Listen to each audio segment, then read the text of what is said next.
Hi guys, so Boris Johnson is on the ropes and many people have been asking, well, why don't the Labour Party call a vote of no confidence in the House of Commons in the Prime Minister? Now, do they have the ability? Well, yes they do. So why don't they do it and pull the plug on the entire disaster? This was exactly the question asked of Labour's Tangam Demanar when she appeared on Newsnight, and the Labour MP dodged the suggestion, and I will explain why. Why exactly are you not calling for a vote of confidence? Well, because at the moment we've got a government that is flailing around. We have ministers who until 5 minutes ago were actually propping up a Prime Minister who lied to Parliament. Isn't that the best reason to call for a vote of confidence if you're the opposition? Because the Parliament, the government is the one that's propping up this Prime Minister. They're the ones who are letting down this country. The people of this country who are suffering under a cost of living crisis deserve to have a government that's focused on them. They can't take this seriously any longer. I mean, it's not just the MPs and the government ministers. The public has been saying for months now that they don't have faith in him as Prime Minister. And the easiest way to get rid of him is the one that Peter's dismissing. And the most sensible way is for Conservative MPs to take responsibility for the man that they put and have kept as Prime Minister and to get rid. And they could do that. They could do that on Monday. Now, why is the Labour Party not supporting a vote of confidence? Because it would lose. Now, you're probably thinking, well, there are so many people coming out against Boris Johnson. Surely they're against him as Prime Minister. They're against him as Prime Minister, but they're not against a Tory Prime Minister.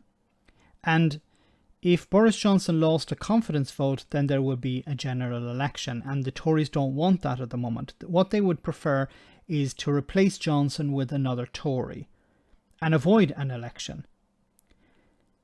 Because if the Labour Party called a vote of confidence, so Keir Starmer went to Parliament and said, I'm going to call a vote of confidence in Boris Johnson. And even though many Tories have been lining up to resign, remember they've resigned their post within government, they haven't resigned as MPs.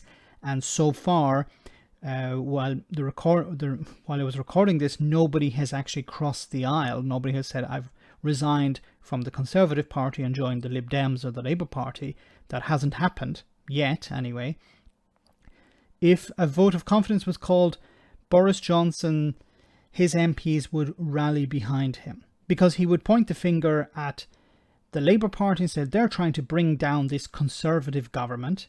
Show your loyalty to the Conservative Party and support me. And a vast majority would do that because they would prefer to have Boris Johnson in charge than Keir Starmer. These people do not care about the country. They don't care about the cost of living crisis. They don't care about Johnson lying in Parliament. They are about protecting themselves and protecting their party. So if a vote of confidence was called, it would lose because Boris Johnson's party would support him.